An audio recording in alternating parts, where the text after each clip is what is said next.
Ratan Tata is India's most respected business leader ever. At global level, people know him as the owner of Jaguar Land Rover, the luxury car maker, and in India as the philanthropist industrialist. Everyone thinks he's perfect, a man without mistakes. But his business career tells us otherwise. He was active his entire life. He literally lived this maxim: only while sleeping one makes no mistakes. Making mistakes is the privilege of the active.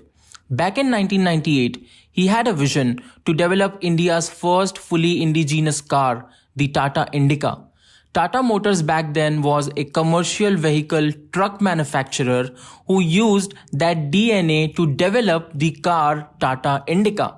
In just 1 year, it was clear how big a mistake they had made. Made with the DNA of truck manufacturer, it suffered from truck problems, heavy noise, vibrations and harshness.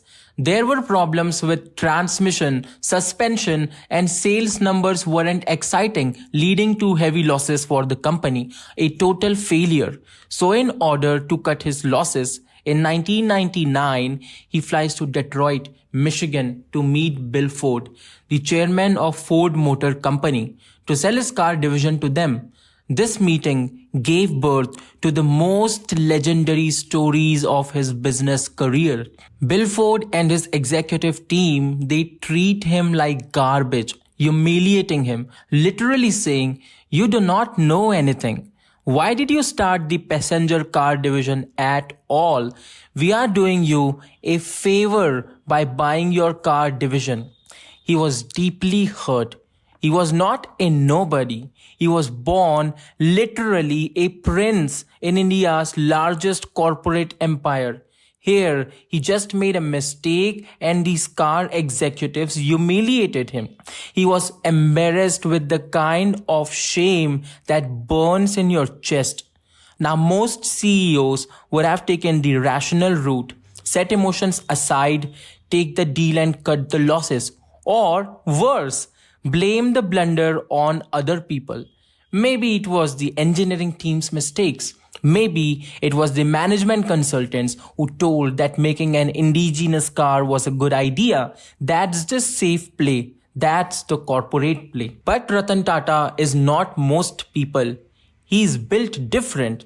He flies back to India, makes a decision not to sell, and goes all in on a venture that the world already considers a big mistake. He called an emergency meeting at the Taj President Hotel in Mumbai, encouraged all of his engineering and management team for radical candor. Guys, went out and criticized the project without fear of losing your jobs. Then, with a solution oriented mindset, they discovered and fixed all the problems. There were suspension problems, transmission problems, electric problems. Everything was like a truck. They organized retrofit camps where 42 critical parts were repaired in 45,000 existing cars, absolutely for free. Then he took the entire engineering team, encouraged solution-oriented thinking and redesigned entire car to launch Indica V2 in 2001, just 2 years after that infamous meeting. The turnaround was so successful. The redesigned version was so successful that the Indica V2 became the fastest selling automobile in Indian history at the time, hitting 100,000 sales in less than 18 months. This transformation fueled the transformation of Tata Motors into a legitimate global player. 9 years later, when the financial crisis was crippling American auto industry and Ford Motor Company was drowning along with them, Tata Motors came in as the angel to buy Jaguar Land Rover division of Ford Motor Company. Bill Ford arrived to sign the deal, and in a moment of perfect, absolutely perfect narrative symmetry, I love this part, Bill Ford said, "You are doing us a big favor by buying Jaguar Land Rover." The exact same words reversed.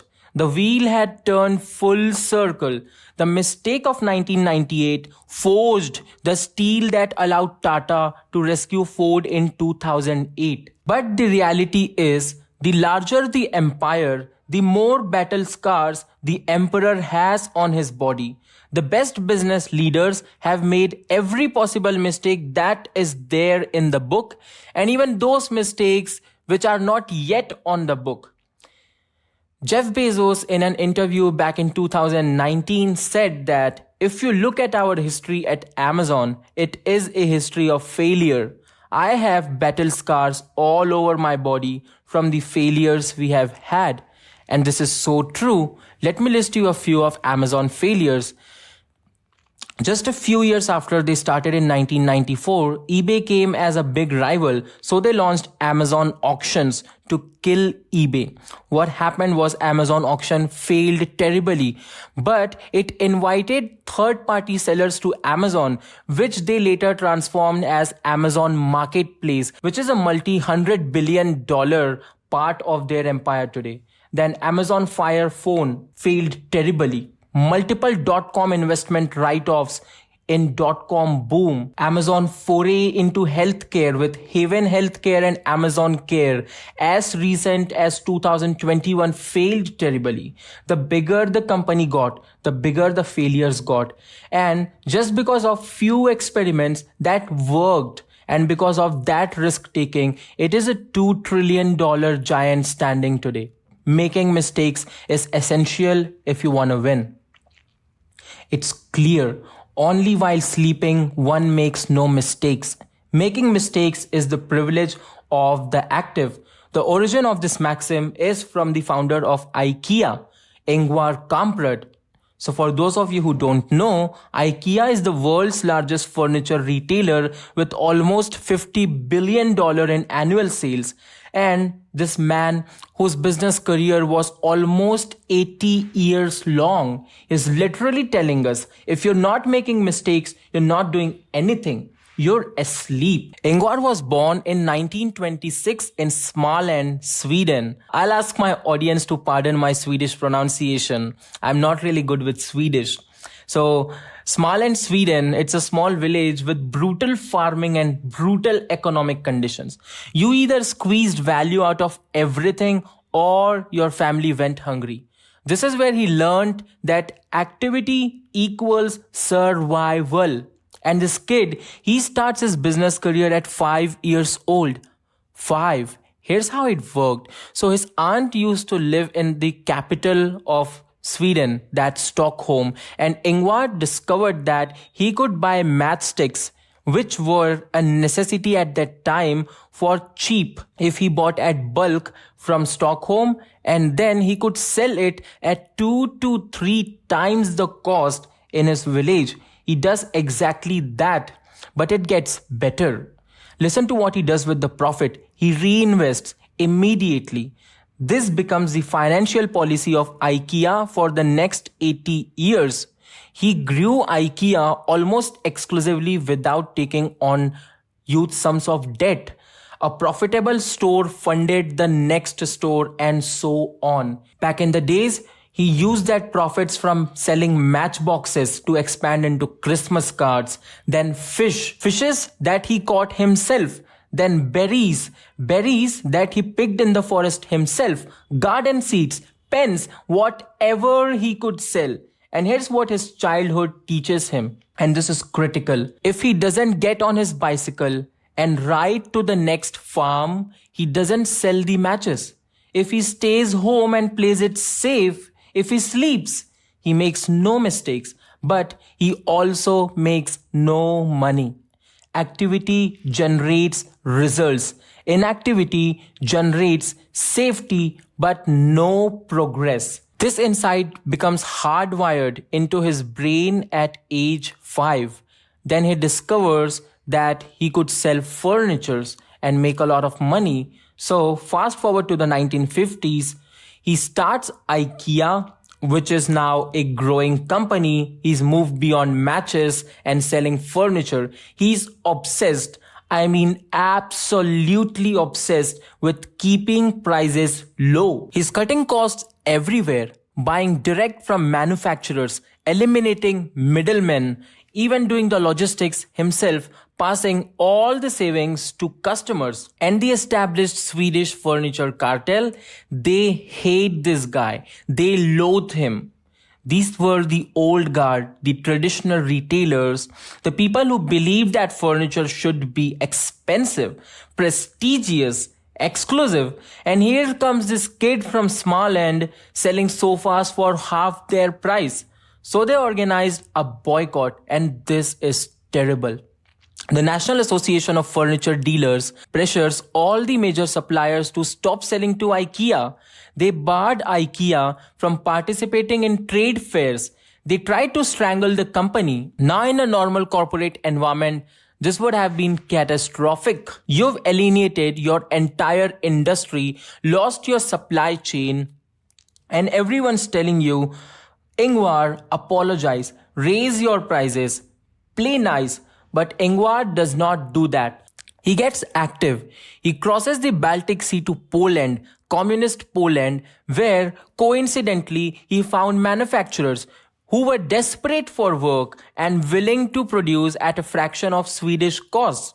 This thing leads to three things. These three things which make IKEA what it is today. It lowered IKEA's costs even further because Polish labor was absolutely cheaper because they were desperate for work. Second, it forced IKEA to design its own furniture, something that they continue even today because they just could not resell Swedish furniture designs. And third, and the most revolutionary, something which made them the low-cost leader, the flat pack revolution. It was a result of their need to ship efficiently from Poland. Years later, Kamprad called this boycott the best thing that ever happened to IKEA.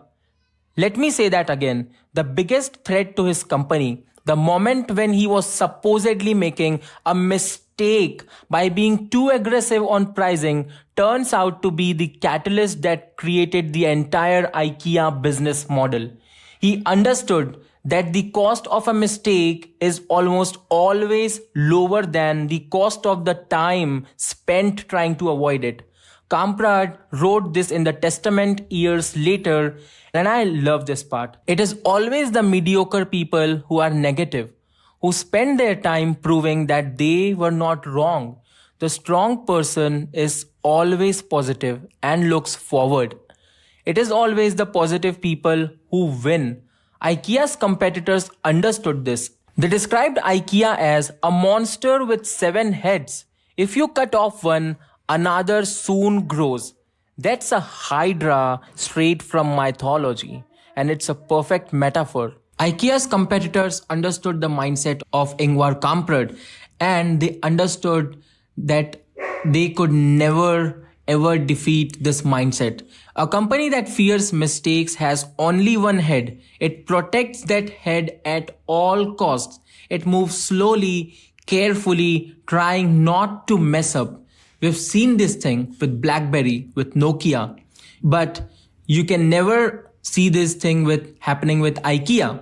You can't kill a company that refuses to stop experimenting. Ingvar said, "The absence of mistakes is not a sign of competence. It's a symptom of dormancy." And with this quote, I'd like to end this episode and say that go out and make mistakes, learn from them and fix it. So mistakes aren't evidence of incompetence. They're evidence of activity. They're proof that you're in the arena.